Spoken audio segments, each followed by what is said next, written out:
What is it like to live with a chronic health condition? I've been experiencing some stuff personally over coming up to the last 2 years now that have been going on with my health that firstly I didn't open up about for ages, and I want to share the lessons that I've learned around since opening up, how I'm feeling now, how I'm dealing with things that have helped me.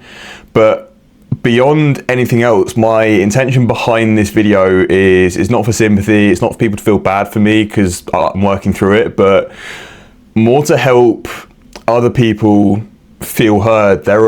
All of us have things that we are going through, that we are struggling with, but back when there were things that I was going through that I felt I couldn't open up about, that I couldn't share, I want to be that voice to the people that feel like they're hiding stuff, that they're holding things back, that they're going through things that no one else can understand. Because I think for a lot of us, when you're going through something, you feel like you're the only one that's going through it and no one else is going to understand it. So that's kind of what I want to get into. That's my main intention behind making this video, and hopefully it can be, if you're going through stuff like that, hopefully it can help you. So to start with a bit around my story, because I did make the video before where I went deep into everything that was going on with my health. So it's, coming up to, well, I guess we can go back to right at the start where everything started back in 2015, Toby and his diagnosis of adrenoleukodystrophy, ALD, which is a terminal degenerative brain illness, and the steady decline over the years in his own health. And that's another story that I'm not going to get into today. If you want to go learn more about Toby's story, I'll put a link in the description or in the video to learn more about that. But that's kind of where everything started with his diagnosis. And then for me personally, I had to go through the same tests because, being his brother, there was a chance that I had the same sort of thing. Fortunately, the neurological condition that he developed, I didn't. I was fortunate to get away with not getting that, but downstream from that, the test that I then had to have was for something called Addison's disease, which is where my body doesn't naturally produce cortisol. Obviously, for most people, that's what their body will naturally produce in response to stress. And I know a lot of people online, cortisol is like termed as like the bad thing, the thing that's going to make you fat, the thing that you don't want. But if your body isn't producing cortisol, then you literally won't survive. It's a life-threatening thing if you're not treated for it. So that was something that they picked up back in 2015 after Toby was diagnosed, and I had to start treatment for that. And how that looks, it was, or it still is, a daily dose of hydrocortisone, which is like in tablets, where it used to be 4 times a day I would take it. Now it's 3 times a day I take these tablets, and that's basically to replace what my body isn't producing. And then there's that, and then there's something else called fludrocortisone, which is just once a day. And I mean, to start with, that literally just taking those meds, that was hard for me at first, when I'm having to think about taking this medication 4 times a day, every single day. That was hard, just doing it firstly. And then also when I was back in school, that time when you're young, you want to fit in, you don't want to be different. I didn't want people to know that I had this condition where I was having to take these meds, because I had to, at the start, go to, in the school there was this like medical room where you go if you're ill or if you need to get your medication, and that's where I had to go initially. And I would literally be sneaking there on the breaks in school. I didn't want people to know that I was going there. I didn't want people to know that there was an issue there. So definitely back at that time, it was a lot of people like not wanting people to know that I had something different with me. And the other thing was that I was meant to be wearing like a wristband to show that I have Addison's disease, because in case of it's called an adrenal crisis, where your body basically doesn't have enough cortisol to respond to the stress that the body's under. If that might be like a broken leg, it might be just a lot of stress. Like certain things can cause it, and in those cases, I would need a emergency steroid injection. I haven't needed them, or I think it's only been the once or twice up until now when I've been ill, that I'm like really ill, and that injection has helped to obviously give my body the cortisol it needs to respond to that stress and to get itself better again. So yeah, not needed that much, but those meds are just something that I've been taking for the past 11 years, and now it's just something that I do without thinking. It's not even that the Addison's itself day to day really affects me. I know for some people that have it, it can be a lot worse in terms of like tiredness and certain other symptoms that it can cause, but I've not really been affected by that, which I've just been really grateful for, and that's been managed through the meds, which I'm glad about. More recently, like you might have seen that I was saying about before, in the last coming up to 2 years now, with the neurological side of it, where there's a condition called AMN, which again, there's no confirmation, there's no definite diagnosis that I have it, but a lot of my symptoms that I have at the moment line up with it, where it in the brain, it's linked to, or it affects things like your gait, your stability, affects testosterone issues, which was like the big thing that I noticed from the start. There are other kind of downstream things that it can affect. At the moment, fortunately, it seems all like it's under control, but those are the main things that it's affected. And yeah, this condition that when I started noticing the symptoms around 2 years ago, towards the end of my time at university, I knew firstly, obviously testosterone, again, I'm not going to get into it, but you know, as a guy, when your levels aren't where they need to be, stuff isn't working in the way that it used to be. And yeah, that was changing my walking. I felt from the start, my walking, my gait just felt different and it was only small at first, like nothing major, but yeah, just little changes that I noticed in my health that I didn't want to reach out for help about. I didn't want to get help with, because I just thought, oh, maybe it's something that I'll pass through, maybe it's something that I'll move through. And in terms of don't want to say decline, there's not been like, I wouldn't say necessarily a massive decline. I think over time, day to day, you don't really notice the changes when they're so small in your health. I think if I'm looking from 2 years ago to now, yes, there has been changes. It's always kind of up and down. I wouldn't say it's a massive decline. There's definitely been a change there, but for the longest time, I didn't want to share it. A big part of why I didn't want to reach out for help about it is because I felt if I shared the issues about the condition, it would mean that suddenly I'm accepting it, and then that's going to suddenly like manifest more of the negative symptoms that I don't want. I felt like if I just pushed it to the back of my mind, avoided it, didn't think about it, that it would somehow just stop developing. Because I do believe mentally, psychologically, that when you start accepting something as reality, when you start believing that you have something, that can then lead on to you developing the symptoms that might not otherwise come. So that's kind of a big reason why I didn't want to reach out for help about it, because I didn't want to make anything worse.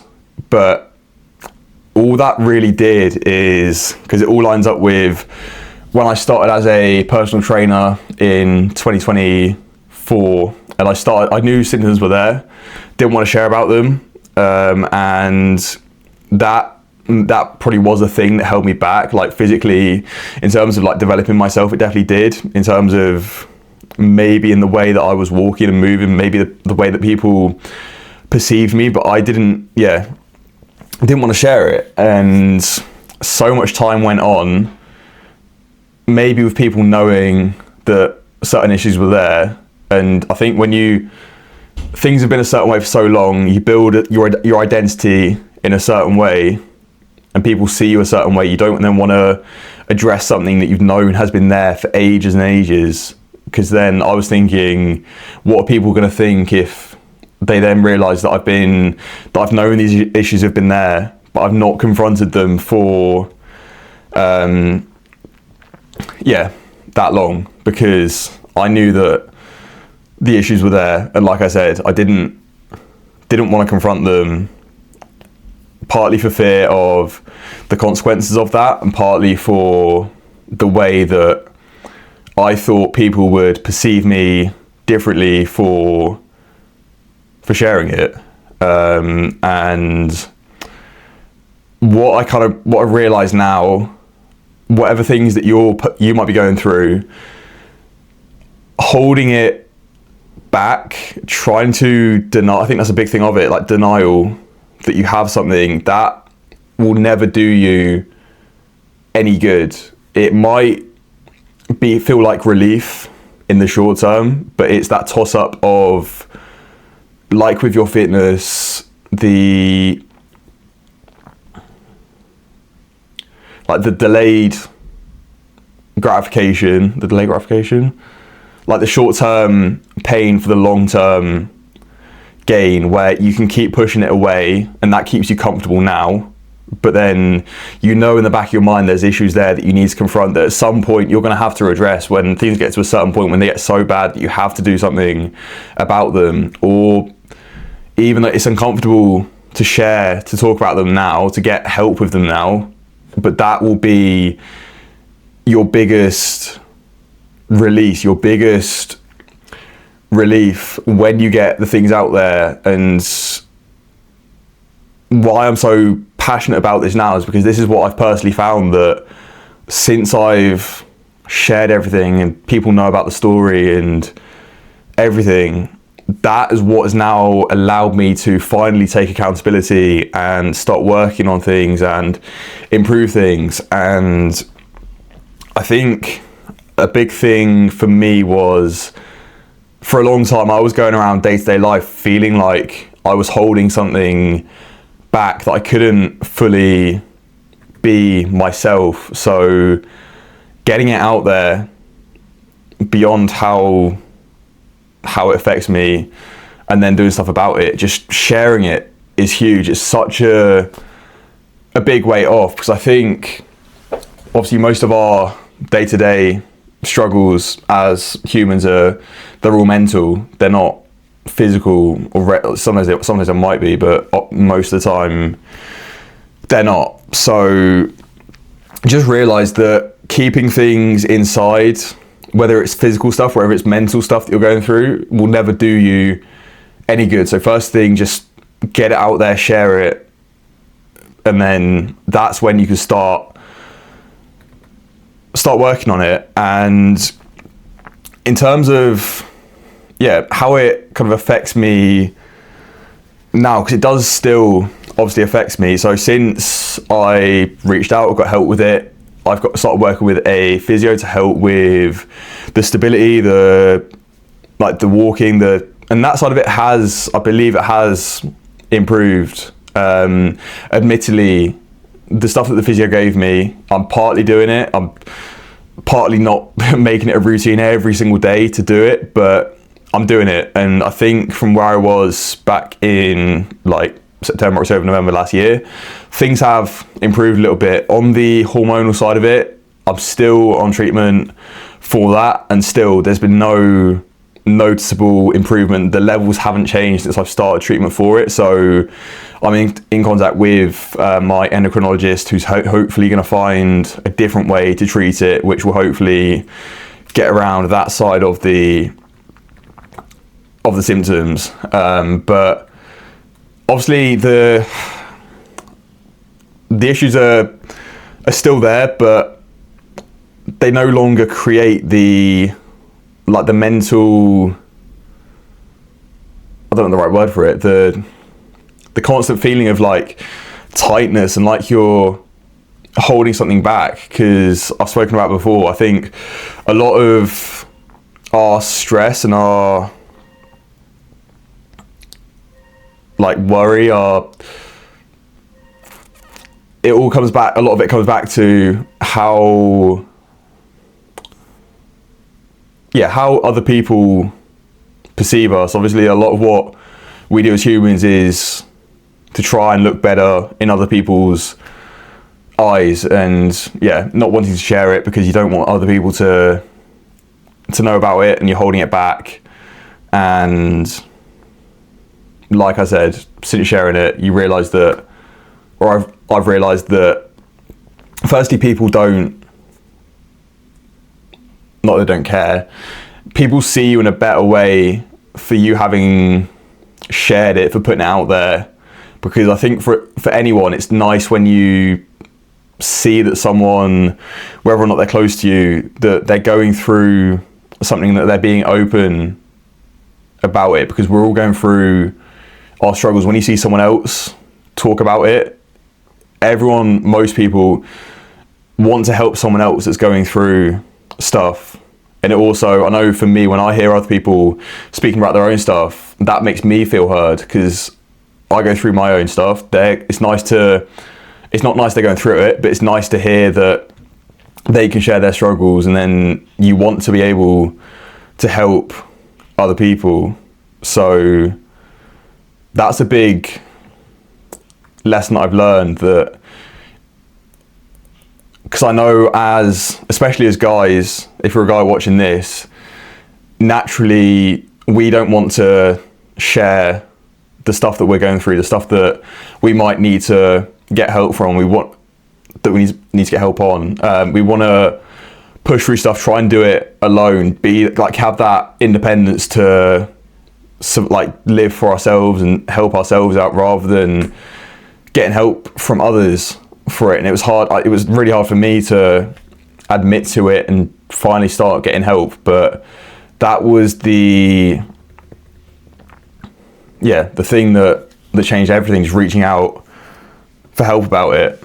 And another point that I want to move on to talking about is how you have so much more control over your situation than you might think. Because for me, with like you would have seen on my fitness journey now, working with my own coach, and I let the testosterone be a reason to not push myself as hard as I could be, to not focus on my diet as much as I could have been, and to not take accountability and start working with a coach to improve it. And like I said, the hormone levels haven't changed since I've been on the medication.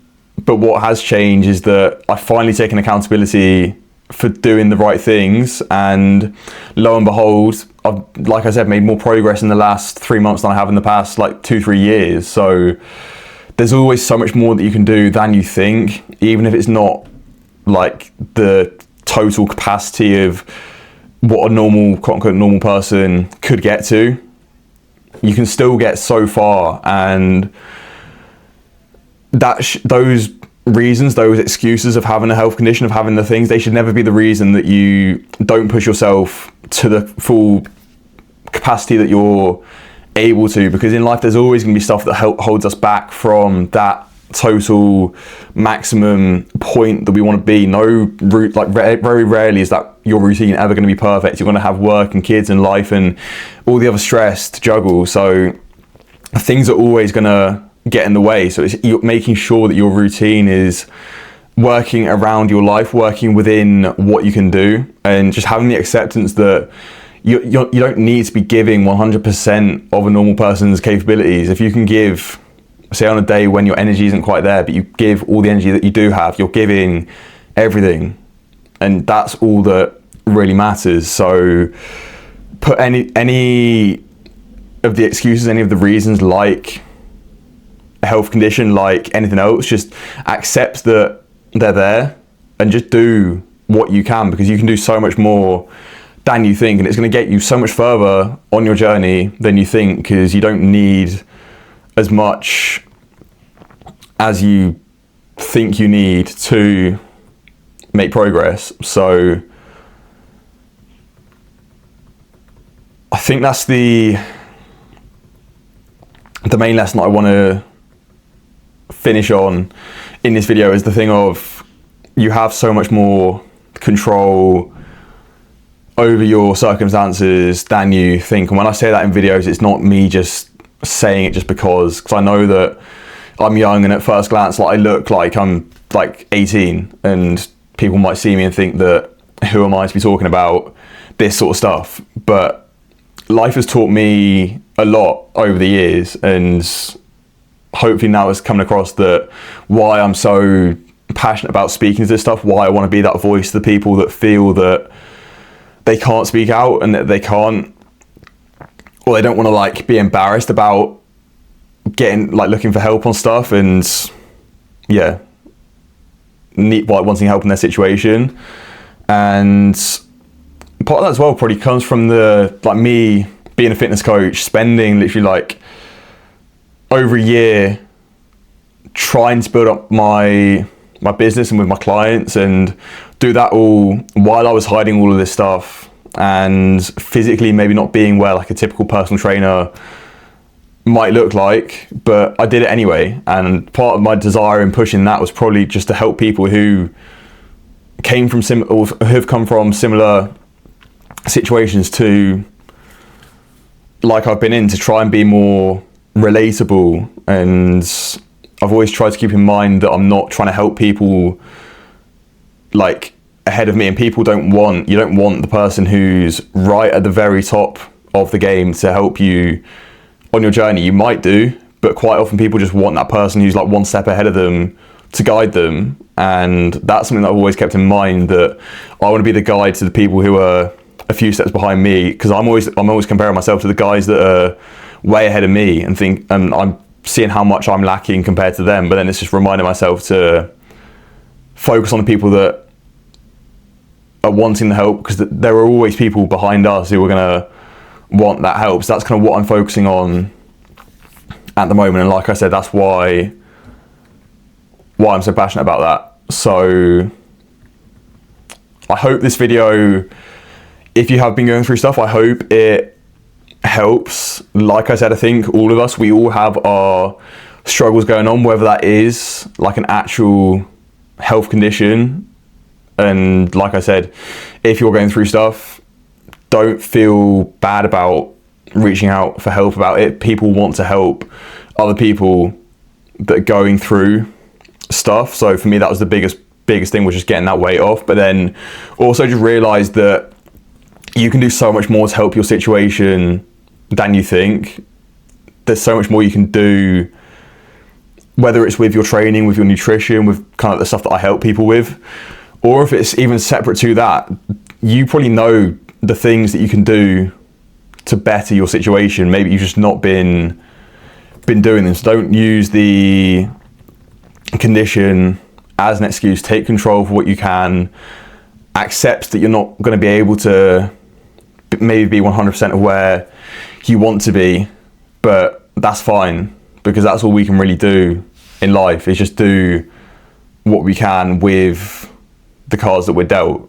And there's no point feeling remorseful about that. There's no point moaning at the world that things aren't the way you want them to be, that you're not like these other people who get to live free and they look like they have perfect lives and no issues, because everyone's got issues, but on the surface people might not look like they have them, and we all think that we're the only ones that are going through something, but we're not. So if you are going through stuff, reach out for help with it. Do what you can to improve it, and trust me, you will benefit so much from that. So like I said, I know I've waffled a little bit in this video, but I hope it gives that voice to people that need it. And if you are in a position where maybe you're on a fitness journey, if you're on a fat loss journey, you want to build muscle, if what I've said about today has resonated, you can go to the first link in the description. I'll put a link to a form